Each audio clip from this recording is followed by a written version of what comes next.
Hello, thank you for tuning into my channel, and today I want to talk about why I was kicked out of the Christian church. And I mean, obviously there's a lot of sects of the Christian church, and there's many, you know, um, branches and things like that, but as a whole, I've been to almost all the churches in Visalia, many different religions as well, and the one that I had kind of settled in with was Radiant, which was like a spin-off church of Saviors, and I'll go into that another time. But in any case, basically, over the last few years, I've been really feeling irritated with the church in general, the Christian church in general, because they're like really stuck in this like, oh, we're so pathetic, and like always complaining that like something's wrong with the world, but you know, and the things that they're doing to change it, they change everything on the outside around them, which is very Luciferian, and they don't change anything on the inside. So, but I noticed that the church that they spun off from, I don't remember them doing like a lot of pagan stuff. So, and I just went to them, and my husband and I together, and mind you, they married my husband and I've been going to this church since I was with these people since I was 4, and was in their church off and on. I mean, since it was like 5 or 6 people. So, anyways, but I just wanted to just discuss with them, like, you know, why are you doing the Easter egg hunt? And it wasn't like, you guys stop doing. I'm not even that kind of person. So, I went up to the pastor's wife, Tiffany, after Sunday school, after church, and it is school after church, and it was like, I just want to know like why you're doing the Easter egg hunt, and it's like the Ishtar stuff, and like all this different stuff, the different gods and all this stuff. And she looked right at me and said that they already met as a group and discussed it and decided that if I didn't like it, then I need to find another church. This is, we hadn't even talked it. We had not even discussed it yet. And it was strange because it was like a mocking spirit. Whenever you're doing demonic behavior, when you hit it first, you're always going to hit that like demonic mocking spirit.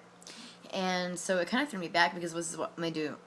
I'm like well known for my impersonations, so I'm going to do one.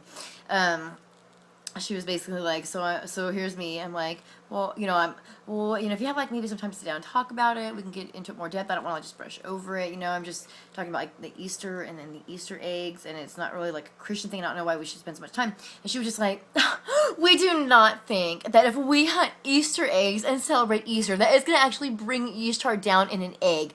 I mean, who the hell would think that? I would have to be an idiot to think that. And there's like people around you, so I'm just, wow. And sometimes I think,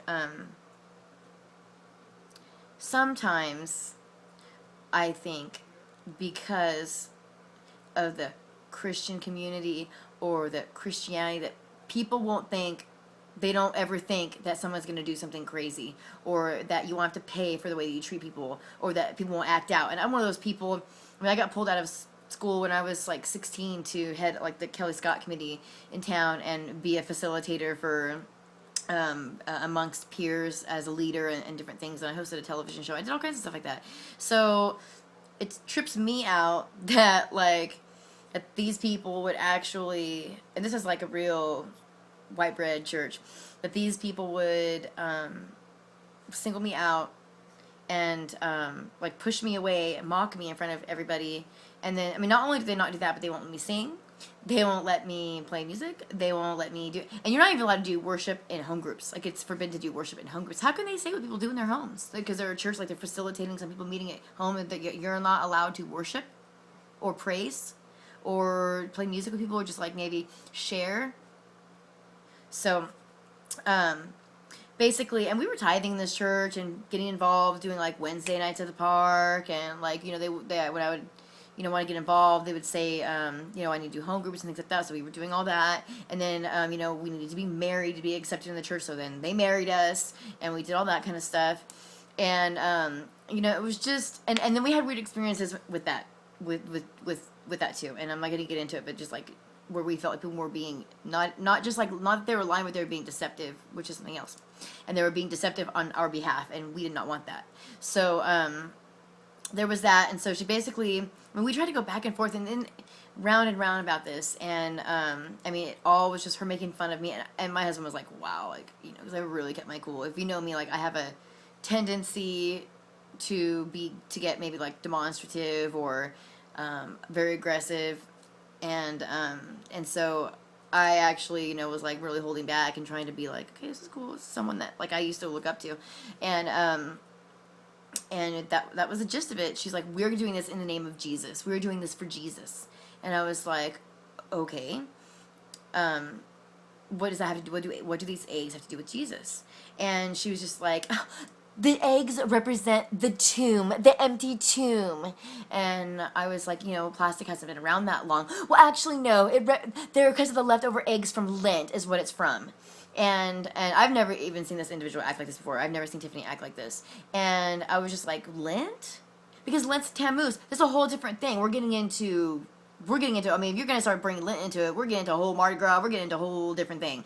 And so, it was like, well, which is it? Because then we start getting different excuses. It's like, well, which is it? You know, and the two are one and the same, I guess you could say. So, with the empty tomb. And so she wasn't going to hear that. And basically she told me again before we left that we need to find a different church.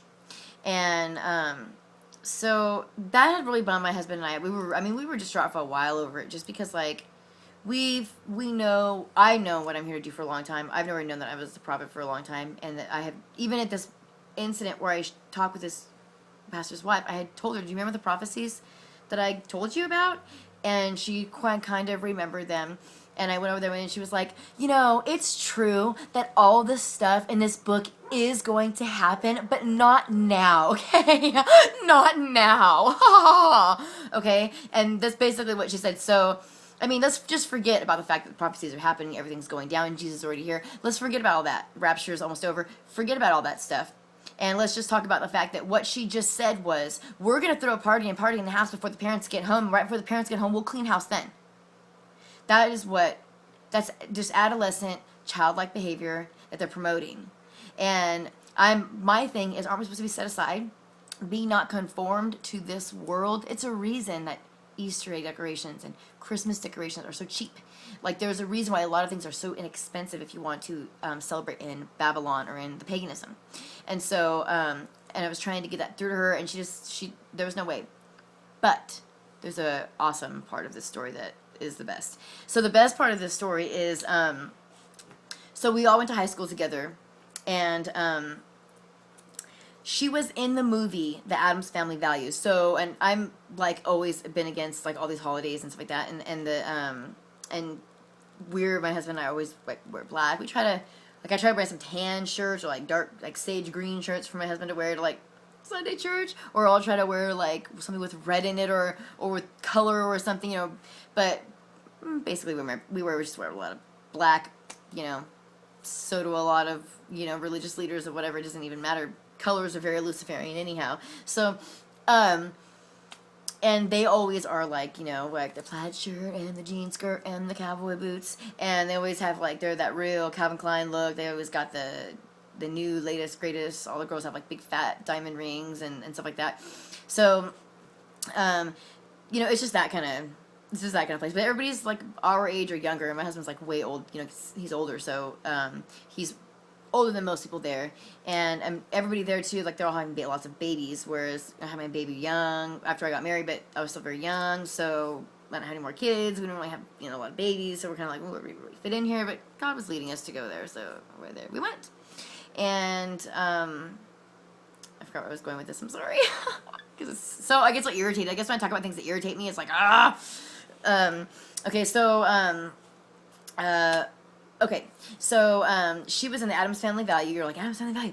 Addams Family Value, and what is really funny is that when I was in high school, I actually, so sorry, Angelica Houston, I used to smoke and sell Angelica Houston's weed in high school. So I thought that was funny because she lived just like 20 minutes from my house. So when I was in high school, I sold and smoked Morticia's weed, and then she was in the Addams Family Value movies, one of the little white girls that gets the blood splattered all over her from the Thanksgiving, and so we were always like wearing black, walking in there like the Addams family, always. And then they're always like the white people, and literally from that movie.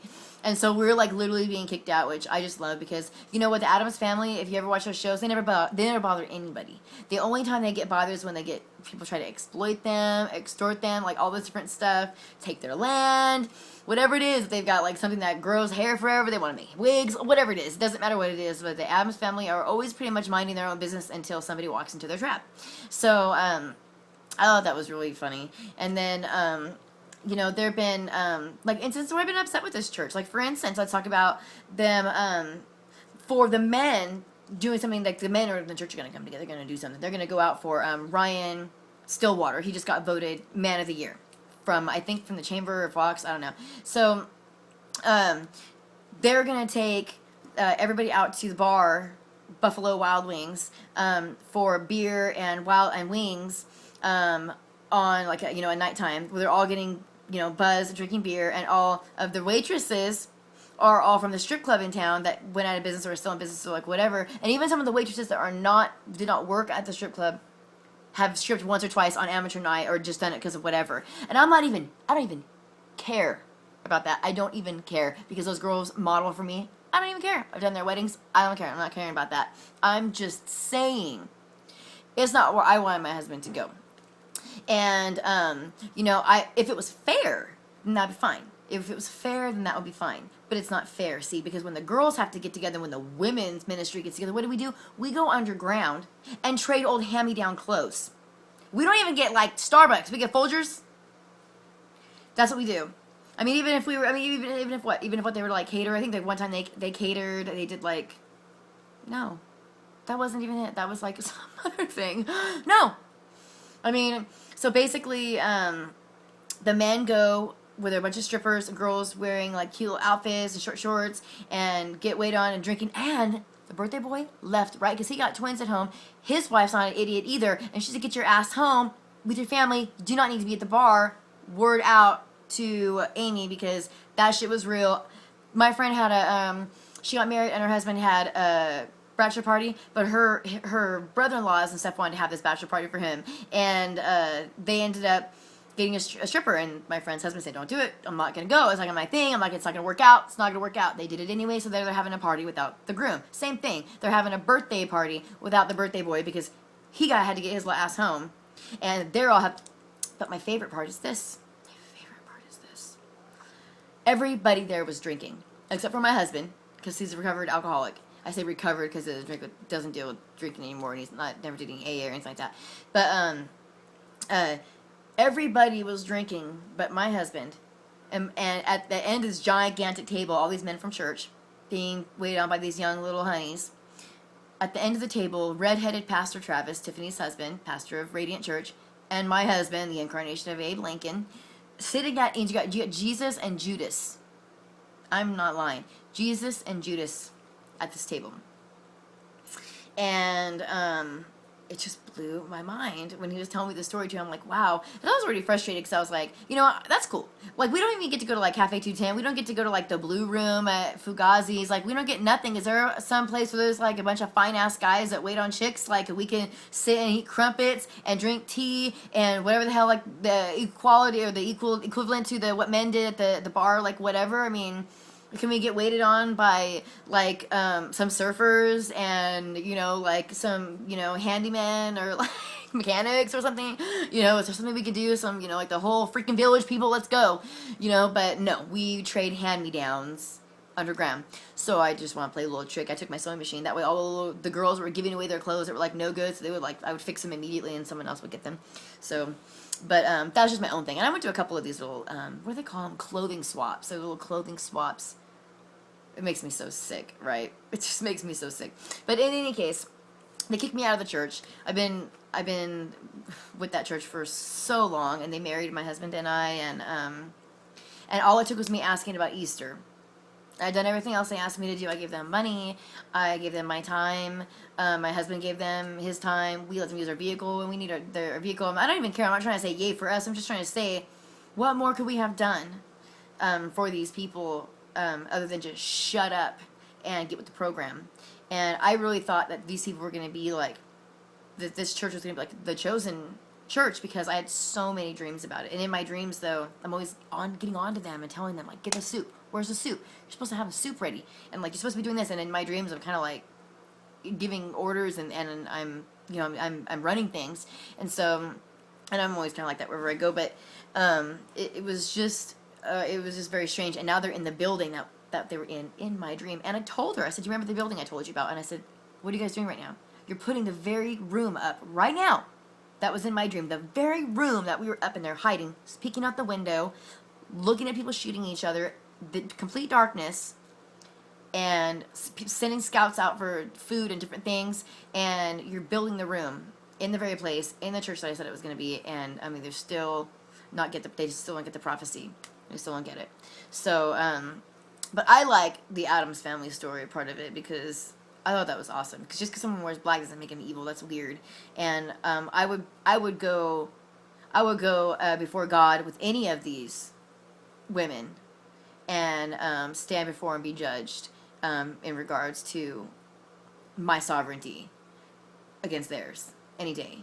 Because I know who I am. God knows who I am. God knows my heart, my intentions, what I have done, what I have faced, what I have, the choices that I've had to make. He knows. So, they know. They know.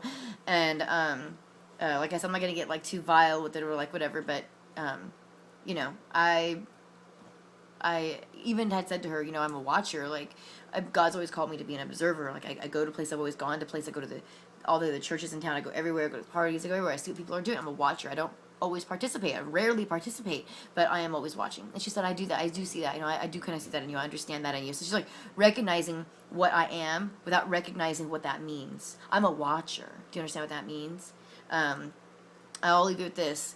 In the book of John, you can go back to this, go back to your Bible, Yeshua, Jesus, and he said, as the rabbi said to him, like, what, you're going to judge us? You think you're going to judge us? He says, it's not me who will judge you. It is Moses who will judge you. Okay? That's what you need to be thinking about, because everything's already happened in the Bible. Everything has happened. Time stopped, and here we are. Okay? Slowed down. And everything's happened. The mark of the beast has been, everything's been done. And everybody's already chosen. So, I mean, that's one of the things I was learning. It was hard for me to let go of people in my life, like family members and like the church and things like that. But a month before I got kicked out of the church, we were at a women's retreat, and I was crying. They were doing the, getting ready to do worship, but it was just empty up there, and somebody walked by and saw me crying. And I was trying to hide it, you know, and she's like, are you okay? And I said, yeah. And she said, what's wrong? And I said, you know, God just given me so many talents and so many gifts, and I can never share them. And she was, what do you mean? I said, even just, I'm not bragging, but I just even, like learned the piano. Like, I literally learned the piano. I prayed over my hands. I asked God to give me something. Gave it to me. I learned the piano overnight. It took a couple months, but then it just, like, it clicked, and overnight I understood it, and I could read it and play it. And she said, and you don't ever think that that's something that you'll be doing here? And I just started crying, and I said, because I have always known that, like, my place isn't in the church. These churches got to come down. These churches got to go. I got to go. No more churches, guys. It's getting old. It's old. Hella played out, hella old. So, that's what, I mean, when people always go like, oh, what church do you go to? I always say, this is it right here. We're doing church right now. This is church. The city is my church. You know, that's the hello. It's coming. So, that is basically what I have to say about, me getting kicked out of the church, and I wanted to share it because, I think it's foul. Because they would let and I've contacted them several times, and okay, I don't hear anything back. And, you know, they would chase after their 99 because their 99 have little dollar signs above their heads, and they would just let one go and let it go. They don't realize because they don't realize what they've done. Of course, I realize what they've done, and as I start to learn more and even become more awake, since then I start to realize even more and more. Even though I try to deny who and what role I play, no matter what happens, it just gets confirmed and confirmed and confirmed and confirmed and confirmed. And when I was like done being confirmed, then I was confirming my husband and like confirmed and who we are, and then prophecies and people coming to us and stuff like that. So it's like, okay, I got it. So I understand that it was foretold in the book of Isaiah that all this would happen to me, that I would be rejected by the church, that I would go to them and speak to them in the precise words of Proverbs, the precise words of wisdom, and that they would turn away from me because they love simplicity. And it's already happened. And so, I would challenge you to go to your church and ask why you do the Christmas tree, or I didn't care about the Christmas tree. I like Christmas because the Christos Mass, it's important. 12 days of Christmas is the Christos Mass, and it's very important. It's not pagan. So, but Easter, you gotta kind of like, wow, this is like a whole crucifixion, which is pagan. You know, we'll get into that another time. But crucifying people is pagan because they don't have the rod and staff inside of them, and they can't use the earth grid system. So, I mean, we got something going on this planet that is, it's pretty well laid out in all of the religions. You've got to study all the religions. And, you know, Tequila is reading something where she says, and they cut off her show, you can reach the level of the sun by the worship of multiple energies. Okay, multiple energies. And when you think about the word worship meaning living, observing, walking in a certain way, taking heed to, yielding to, things like that, then you understand that what that means is by learning all the religions and then just applying them. Once you start to put everything together, you see the little things that match and go together, and then everything else you can kind of pick them off, get rid of them, because they don't match. You know, they don't go like, okay, you can just go no human sacrifice. And just with that alone, I don't believe in shedding blood and killing humans, innocent blood. Then if you believe in shedding innocent blood, then there's many things about religion that you can just go bing, bing, bing, bing, bing, and knock off and go, okay, this is right. And then you can go back to where those deceptions came from and figure out why they're trying to deceive in what way. So I think it's important. I'm not saying that Jesus died for the sin that Christians are committing right now, that religious people are committing right now. It's unfortunate, but nobody's going to come out of the clouds and just like save us like that. Like, it's not what people think it is. So I encourage anybody that wants to take off with this dude that claims to be Jesus. See you later. Have fun with Jesus of Sananda on spaceship Capricorn. But otherwise, this planet's ours, and that is why Christ and the Magdala had the child. So so that later on in life they could return through this bloodline, this royal bloodline, which is a real royal bloodline, and it's the human race. It's not any color. So that's my show for now. Why I got kicked out of church, I think it's important to talk about it. So was there anything else I wanted to say about that church? Oh, one time he said it to everybody, there's people in my church right now who aren't supposed to be here, and I wish you would leave because you're going to make my life a living hell. And I'm like, damn, I think he was really... You know, when somebody says like that, you're like, oh, everybody thinks he's talking to me. But I really did feel like that time, is he talking to me? Maybe he was. And he even said we were aliens once at church. The Bible that they gave me... I want to show you really quick. I'm going to run out of time any second. Oh, good, this is the one that my husband did really well. Do you see that?